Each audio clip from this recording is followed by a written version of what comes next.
je suis tellement heureux de connaître Dieu. Et c'est drôle, parce que nous le connaissons, et parce que nous le connaissons, nous avons le désir de le connaître plus. C'est ce que le chant disait. C'est comme si, plus je le connais, et plus mon identité, elle est affirmée. Et il y a comme quelque chose qui vibre en nous. Comme si nous entrons dans quelque chose qui était là dès le début, dès l'origine de la création de l'homme. Et quand on s'approche de Dieu, il y a quelque chose de formidable, quelque chose de fantastique, quelque chose qui... On doit pouvoir mettre des mots dessus, mais parfois c'est difficile. Mais c'est Dieu qui dit à Abraham, « Je serai ta plus grande récompense. » C'est Dieu qui dit ça. Hein? Et c'est vrai. Je serai ta plus grande récompense. Ça me réjouit, ça. Il n'y a rien qui soit plus grand comme récompense que la présence de Dieu. Et quand je parle de la présence de Dieu, c'est d'être avec lui, dans une relation intime, dans une communion, dans quelque chose de formidable, quelque chose qui dépasse tout entendement, le Dieu créateur du ciel et de la terre, celui qui a tout créé par sa parole, il est en relation avec nous. Bah. Ah. Faut goûter à ça. De plus en plus, il faut goûter à ça. Ce matin, j'ai eu à cœur de vous partager un passage que le Seigneur a mis dans mon cœur. Et je crois vraiment que ça vient du Seigneur. Et ça se trouve dans l'Évangile de Luc, le chapitre 14, les versets 25 à 35. Prends-le dans la version, la seconde 21, s'il te plaît. C'est ça? Sinon, ça va être crash. Il y a des paroles qui sont... Voilà. De grandes foules faisaient route avec Jésus. Il se retourna et leur dit, « Si quelqu'un vient à moi, sans me préférer à son père, sa mère, sa femme, ses enfants, ses frères, ses sœurs, son toutou, et même à sa propre vie, il ne peut être mon disciple. »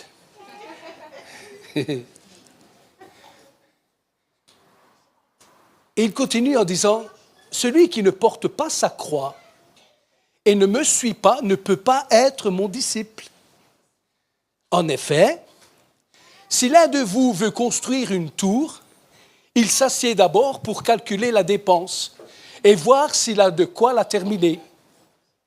Autrement, si après avoir posé les fondations, il ne peut pas la terminer, tous ceux qui le verront se mettront à se moquer de lui, en disant, « Cet homme a commencé à construire et il n'a pas pu finir. » De même, si un roi part en guerre contre un autre roi, il s'assied d'abord pour examiner s'il peut, avec 10 000 hommes, affronter celui qui vient l'attaquer avec 20 000 hommes. Si ce n'est pas le cas, alors que l'autre roi est encore loin, il lui envoie une ambassade pour demander des compromis, la paix. Mais c'est le même. Ainsi donc, aucun de vous, à moins de renoncer à tout ce qu'il possède, ne peut être mon disciple. Le sel est une bonne chose, mais si le sel perd sa saveur, avec quoi la lui rendra-t-on? Il n'est bon ni pour la terre, ni pour le fumier, on le jette dehors, que celui qui a des oreilles pour entendre, entende.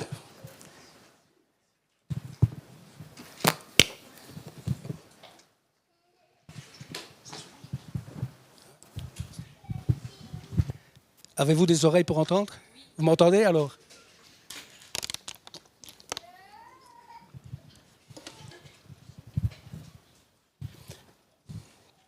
Lorsque je lis les évangiles, on constate très vite, mais vraiment très vite, que là où Jésus se trouve, il y a souvent très souvent un attroupement de personnes qui se fait. Et cet attroupement se transforme rapidement en foule. Parce que Jésus, il avait une réputation à travers la Palestine, la Galilée, même en Samarie, même en dehors de la Palestine. Il avait une réputation telle que beaucoup venaient le voir d'un peu partout. Et tout ce monde formait une foule. Et vous imaginez une foule. Dans une foule, il y a de tout. Il y a des gens bien, des moins bien. Il y a des repris de justice.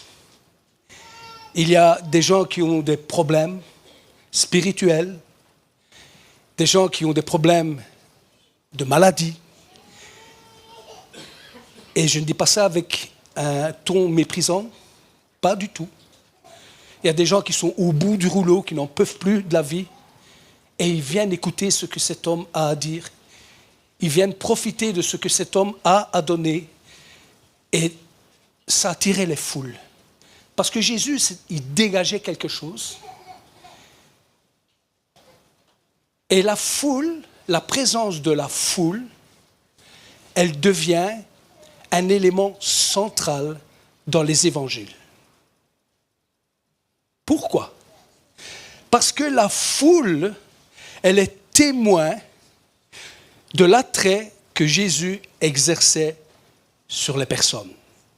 S'il n'attirait pas les gens, il n'y aurait pas de foule.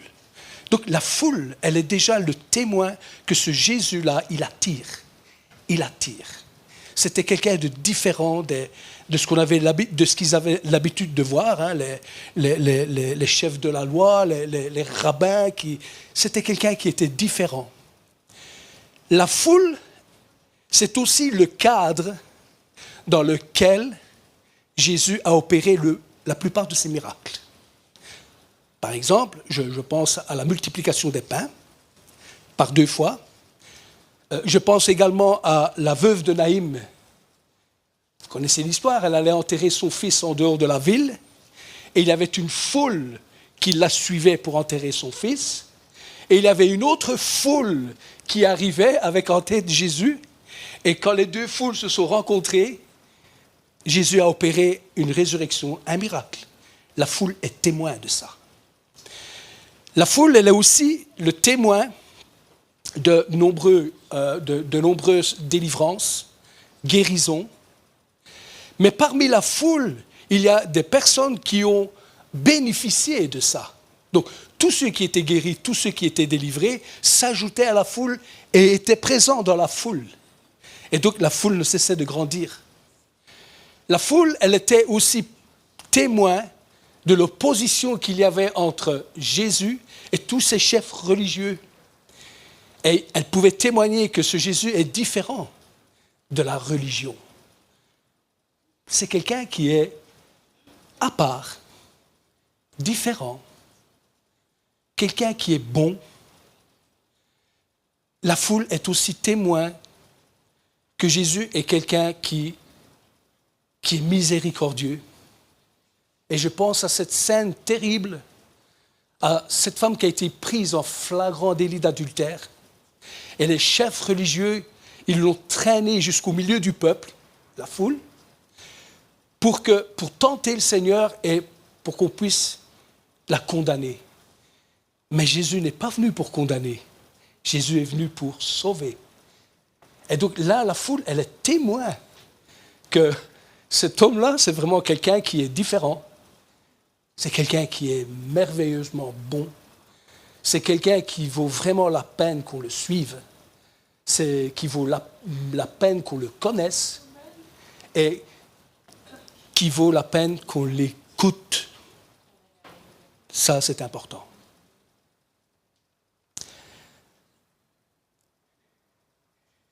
« 2000 ans plus tard, aujourd'hui, Jésus est toujours vivant. Il est mort, bien sûr, comme l'Écriture le dit, mais l'Écriture dit aussi qu'il est ressuscité.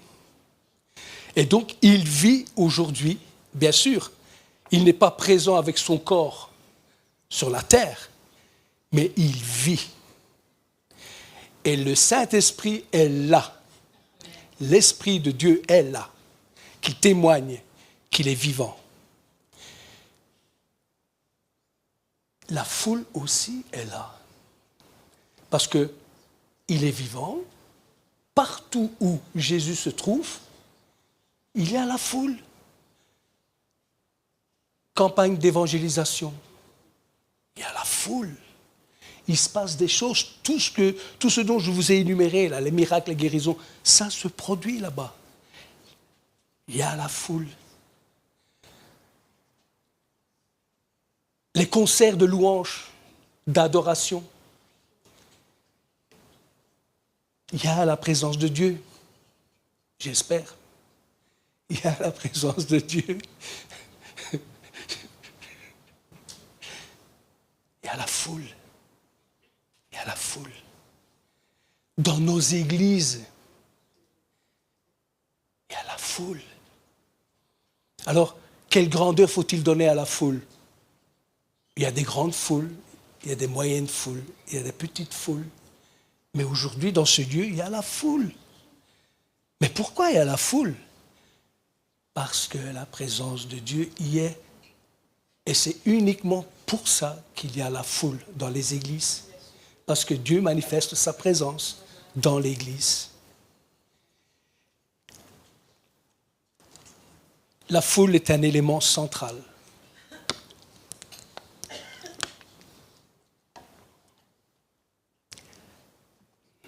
Je n'ai jamais lu dans la Bible, dans les évangiles, Jésus dire à la foule, maintenant tu arrêtes de me suivre. Parce que je ne sais pas si vous avez remarqué au verset 25, il est dit de la foule qu'elle faisait route avec Jésus, qu'elle le suivait. La foule, elle suit Jésus. Combien de fois Jésus dit aux gens, suis-moi, suis-moi, suis-moi. Et ici, la foule, elle suit Jésus. Alors, on se pose parfois la question, et peut-être que certains d'entre vous se la posent, mais que faut-il penser de la foule?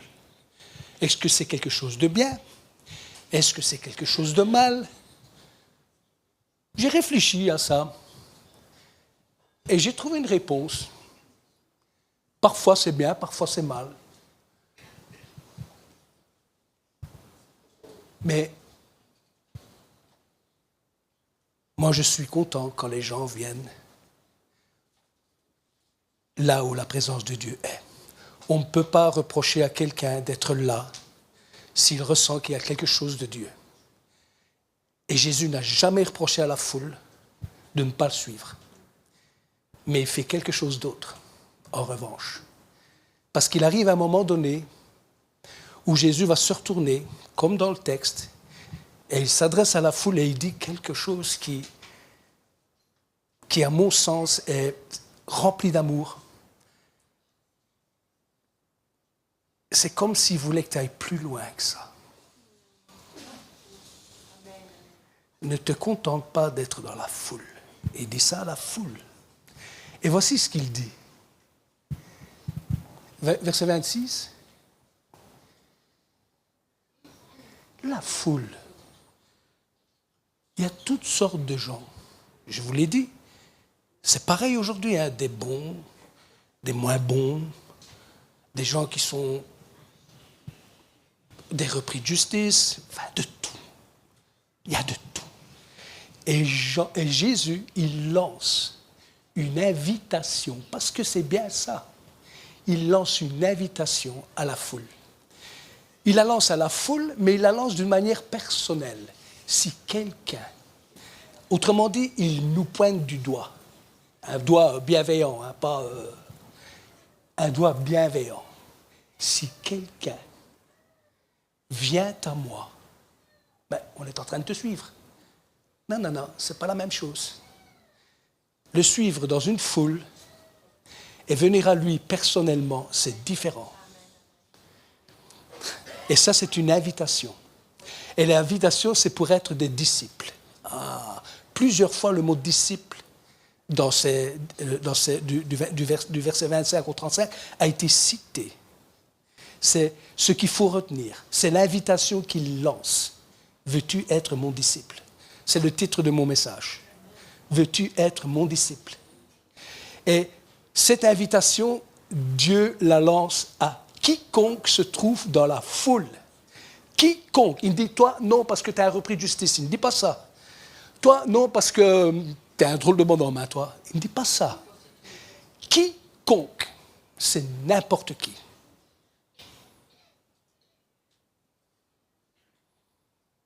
Il lance une invitation.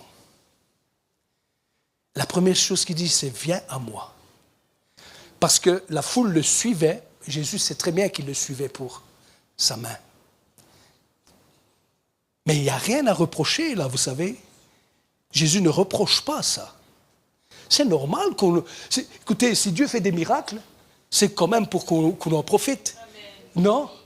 Si Dieu guérit des gens, c'est quand même pour qu'ils en profitent. C'est pas pour après le reprocher. Ouais, mais toi, tu me... Non. Ça, c'est pas bon. Non. Dieu est bon. Il donne gratuitement sans reprocher ce qu'il a donné, quoi que tu en fasses après. Il te l'a donné, c'est gratuit.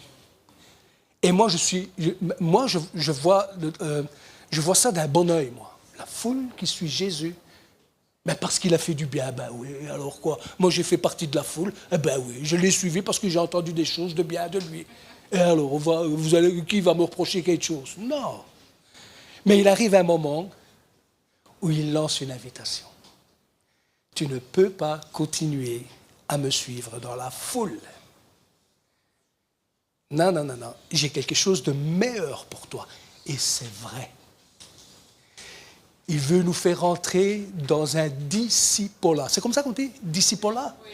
Ce n'est pas discipline, hein, c'est discipolat. Discipolat. Et j'ai été vérifier le mot disciple dans le texte original. Et le mot grec pour disciple, c'est matete. Matete. Matete.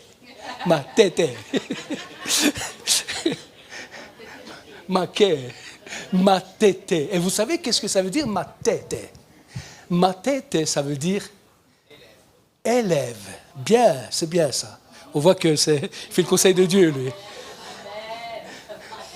Élève ou étudiant. C'est le même. Et donc, Jésus nous lance une invitation en disant, veux-tu être mon élève? Parce que j'ai beaucoup de choses à t'apprendre. Et je vais vous dire quelque chose d'autre. Jésus, il se retourne face à la foule et il leur adresse la parole. Ça veut dire qu'il existe bel et bien une relation entre la foule et Jésus. Attention, moi je fais la distinction entre relation et intimité. Il y a bien une relation. Il lance une invitation et il attend qu'on lui réponde. C'est une relation, ça. Il y a bien relation dans la foule avec le Seigneur Jésus. Mais, quand on vient à moi, dit Jésus, quand on vient à lui, ça, il indique la destination du chemin. Vous me suivez pour la main, mais c'est moi la destination. C'est à moi que vous devez vous arrêter. À moi. Et puis on reprendra le chemin ensemble. Mais d'abord, vous vous arrêtez à moi. Et avec le discipolat commence l'intimité. L'intimité commence avec le discipolat. Tant que je suis dans la foule, il y a une relation, ouais, mais pas d'intimité. Pas encore. Et lui, il nous invite à ça. Avec le discipolat, avec les instructions, avec l'enseignement qu'il va nous donner, va naître l'intimité. Vous comprenez? Très important. Mais pourquoi, Seigneur, tu veux faire de moi un disciple? pourquoi tu veux que je sois ton élève? Mais pourquoi tu m'as suivi, toi? Il dit, tu ne trouves pas que je suis une personne merveilleuse? C'est pour ça que tu m'as suivi. Ouais, c'est vrai. Je trouve que tu n'es pas comme les autres. Tu vaux vraiment la peine qu'on te suive. La foule, hein? C'est pour ça qu'elle le suit. Et donc, tu ne voudrais pas être comme moi? Ben oui. Eh bien alors, c'est ça être disciple.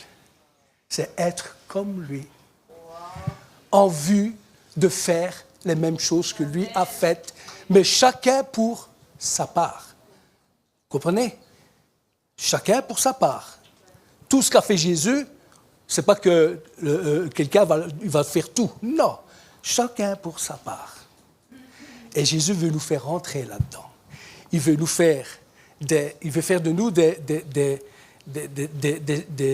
personnes qui, avec lui, ont construit quelque chose pour le royaume de Dieu. C'est vraiment ça. Mais ça commence à l'intérieur. Ça commence au-dedans pour que ça passe à l'extérieur, comme Jésus.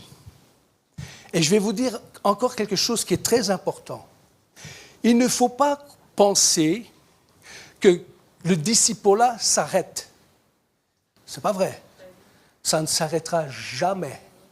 Et donc, il ne faut pas attendre d'être assez instruit ou je ne sais pas quoi, formé ou toute autre chose pour pouvoir faire quelque chose pour Dieu. Non!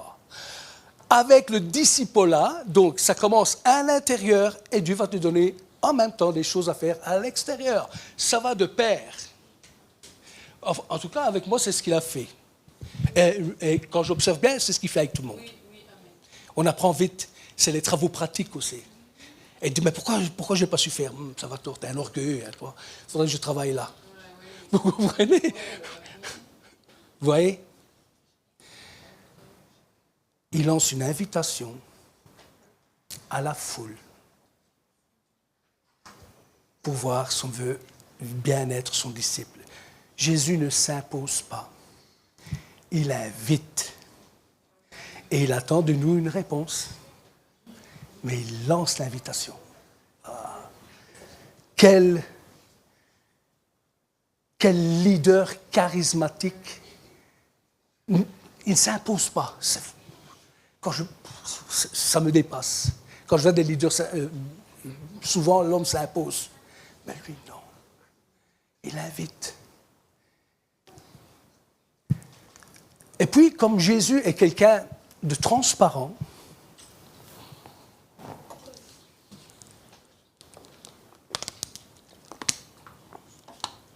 c'est quelqu'un de transparent et qui ne veut rien nous cacher. Parce que si je te cache des choses, ouais, mais tu ne me l'as pas dit ça, hein? Si j'avais su, non. Jésus le dit. Il le dit. Donc ici, c'est sans me préférer à son père et à sa mère. Donc il faut, si tu veux être mon disciple, si tu viens à moi et que tu veux être mon disciple, il faut m'aimer, moi, plus que tous les membres de ta famille, plus que ton toutou, hein? Et plus que toi-même aussi. Parce que sinon, tu ne pourras pas être mon disciple. Ça, c'était la première chose. Ensuite, il dit, voilà. Franchement, il est, hein? Il est... Nous, on ne va pas lui dire ça, sinon si on lui dit ça, on ne viendra pas à l'église. On est comme ça, nous, hein, non? Alors, je ne dis pas que les personnes sont prêtes. Non, mais... En tout cas, lui, il n'agissait pas comme la plupart d'entre nous. Il disait les choses clairement. Si quelqu'un ne porte pas sa croix, qu'est-ce que ça vient faire là-dedans? Nous, peut-être qu'on ne comprend pas très bien, mais la foule de cette époque-là, il suffisait qu'il monte sur une hauteur, il voyait des croix partout. Hein? Waouh! C'était le supplice romain. Et les gens agonisaient sur la croix. Et donc, quand on parle de la croix, ces personnages savaient de quoi ils faisaient référence. Ils savaient. Maintenant, vous le savez. Vous le savez déjà, peut-être. Certainement. Et donc, il leur dit, tu veux être mon disciple? C'est bien, j'ai vu que tu as répondu, toi. C'est bien. Je vise personne, je vise la porte. C'est bien. Mais sache que ça va faire mal. Il y a des choses qui feront mal. Il ne le cache pas. Alors, la foule peut-être se dit, oh, il a manifesté de la bonté, de la miséricorde, de la compassion. Tout d'un coup, il passe en mode Mr. Hyde. Dr. Jekyll, Mr. Hyde. Non. Non, non, non, non. Ce n'est pas sa main qui fait mal. Sa main, il n'y a pas de douleur. Ce n'est pas sa main. Ce qui fait mal, c'est ce qu'il y a au-dedans de nous. C'est ça qui fait mal. Porter sa croix. Mais Jésus, il savait de quoi il parlait. Puisqu'il est dit de lui, dans l'Épître aux Hébreux, bien qu'il fût fils, on parle de qui là? Jésus. De Jésus.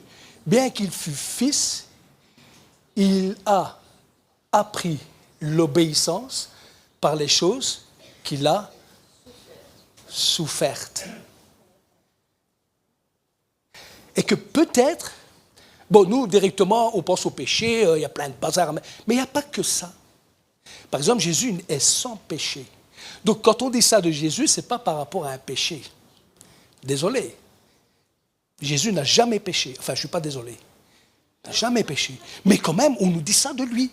Et je me demande si l'auteur de l'Épître ne fait pas référence à l'épisode dans le jardin de Gethsémane, où Jésus dit, « Père, éloigne cette coupe de moi. » Et donc, le problème, c'est sa volonté. Vous comprenez? Et la souffrance vient dans le fait d'aligner sa volonté par rapport à celle de Dieu. On n'est pas dans le péché, là. Hein? On est dans la souffrance pour ne pas désobéir à Dieu. Vous comprenez ça? Et donc, il y a une part de souffrance. C'est obligé. C'est obligé. Il faut même... Bah, je ne dis pas qu'il faut être des... Wow, on va souffrir demain. C'est pas ça qu'il faut être. Moi, j'aime pas de souffrir. Mais il y aura une part de souffrance. Et il ne nous le cache pas. Parce que nous sommes des êtres humains. Et que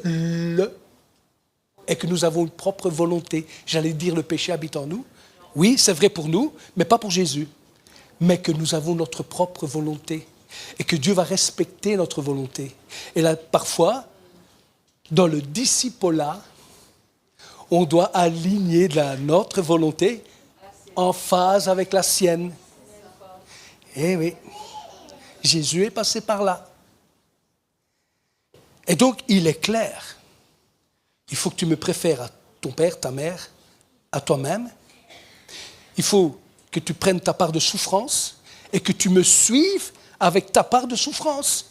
Et n'oublie pas, ce n'est pas moi qui te fais souffrir. Ma main, elle ne fait souffrir personne. C'est ce qui est au-dedans de toi. C'est ta volonté qui te fait souffrir. Je ne suis pas Mr. Hyde. Je suis toujours Jésus. Et déjà là, ça fait reculer les gens. Déjà là. Oh. Mais vous allez voir. Vous allez voir combien le Seigneur est bon. Il est vraiment bon. Et puis, il a lancé son invitation, hein, et il sort deux paraboles, comme pour leur signifier quelque chose. Dans les paraboles, il y en a deux. Il y en a une qui fait allusion à bâtir quelque chose, et ensuite à quelqu'un qui part en guerre. Mais dans le discipolat, c'est ça qui se produit. Dieu nous prépare à construire quelque chose avec lui au-dedans de nous, en vue de contribuer à l'avancement du royaume de Dieu, bâtir quelque chose. Mais dès que tu te lèves pour bâtir, dès l'instant où tu te lèves pour bâtir, tu verras ça dans toute la Bible. L'ennemi, ça va se dresser contre toi. Et c'est pour ça qu'il y a la deuxième parabole avec le roi qui va partir en campagne. Vous saisissez, il est toujours dans la même idée du discipolat. Et qu'est-ce qu'on apprend dans ces deux, paraboles? Il dit, lequel d'entre vous, c'est une autre version, hein, il ne dit pas comme ça, mais il dit, lequel d'entre vous, s'il veut bâtir quelque chose, il ne s'assied d'abord pour voir s'il est capable de réussir avec ce qu'il a. C'est ça, hein? C'est ça qu'il dit. Et tout le monde fait ça. Et ce n'est pas un reproche qu'il fait. Il sait très bien que c'est censé de faire ça. Ce n'est pas un reproche. Il n'est pas en train de dire, il ne faut pas calculer. Il n'est pas en train de dire ça. Et puis, il dit, lequel roi, s'il voit que l'autre roi est plus fort a plus d'armée que moi, mais d'office, c'est ça dans la parabole. L'ennemi qu'on aura à affronter, il est d'office plus fort que moi, que nous. 10 000 contre 20 000. C'est ça. Et donc ce roi, qu'est-ce qu'il va faire? Il va s'asseoir, punaise, je n'arriverai pas à le battre, moi, lui. Hein. Ben, je vais lui envoyer une ambassade pour signer des compromis. Des compromis. Les compromis. Il dit la paix, mais c'est ça, quoi. La paix, c'est quoi la paix? Tu me donnes ça, ça, ça et ça. Hein? Les compromis. Il y en a beaucoup qui se lancent dans le discipolat sans avoir réfléchi à quelque chose dont je vais arriver et qu'ils en sont à faire des compromis parce qu'ils voient qu'ils n'ont pas les moyens. C'est vrai. Mais Jésus, ce n'est pas ça qu'il dit. Il y a une clé à ces deux paraboles. Et la clé, elle est introduite dans la serrure avec le verset 23, par les mots « Ainsi donc ». Oh. 33. Ainsi donc, aucun de vous, et il sait bien, aucun de vous, à moins de renoncer à tout ce qu'il possède, et donc on retombe sur le cheval, hein, ne peut être mon disciple. Mais c'est quoi la clé? Mais Seigneur, c'est censé que de calculer la dépense. Oui, j'ai jamais dit le contraire. Mais alors, ben oui, mais le calcul, ça ne doit pas se faire sur les moyens, sur tes propres moyens. Le calcul que tu dois faire, c'est, non, est-ce que tu veux bien tout me donner? Est-ce que tu veux bien m'abandonner tout? Tantôt, on a chanté un beau chant, là. Je m'abandonne. Ah ben c'est ça. Là, la clé, elle est là. Et donc, dans le discipolat, je vais réussir haut la main, avec les souffrances, bien sûr, mais que si je laisse faire Dieu dans ma vie, au travers de ma vie, au-dedans de moi et au-dehors de moi.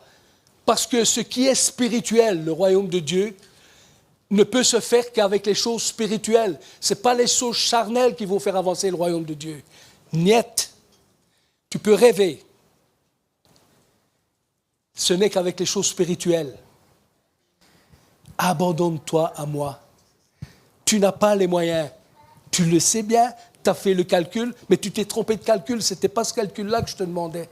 Mais est-ce que tu veux bien tout m'abandonner? Ah, ça c'est autre chose. Aujourd'hui, nous commémorons la Pentecôte. C'est vrai, hein? Qu'est-ce qui s'est passé le jour de la Pentecôte? La puissance de l'Esprit est descendue sur la foule? Sur qui? Les disciples. Les disciples. Dieu va nous donner la puissance de l'Esprit pour que ça se fasse. Il va nous équiper de son esprit parce qu'il sait très bien qu'on n'est pas capable.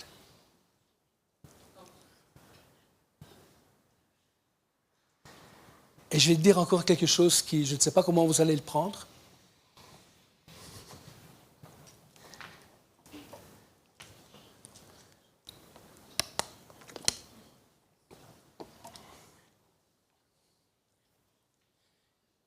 construire, bâtir pour le royaume de Dieu, une guerre, combattre pour ne pas s'arrêter, pour ne pas empêcher que l'œuvre de Dieu se fasse, tout abandonner. Les disciples qui est rempli de l'Esprit, c'est celui qui a la foi. Et qu'est-ce que c'est que la foi, pistis? C'est deux choses qui sont inséparables. C'est je fais confiance pour bâtir avec le Seigneur et je suis fidèle pour ne pas avoir des compromis. La foi, elle triomphe. Et la foi, c'est Dieu qui la crée en nous. C'est pas nous, la foi, c'est lui qui la crée en nous.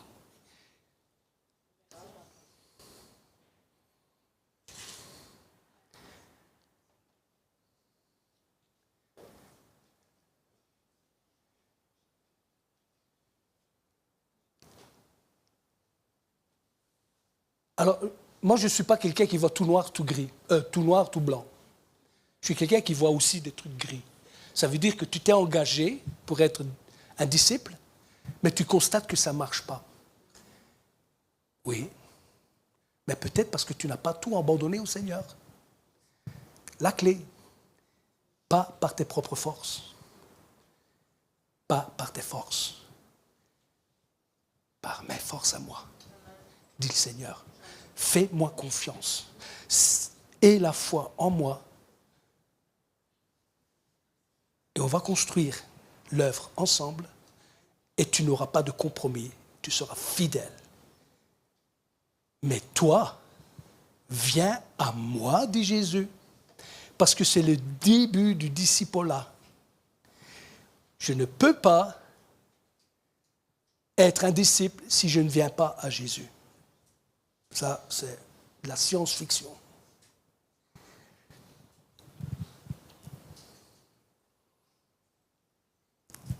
Je vais vous poser une question.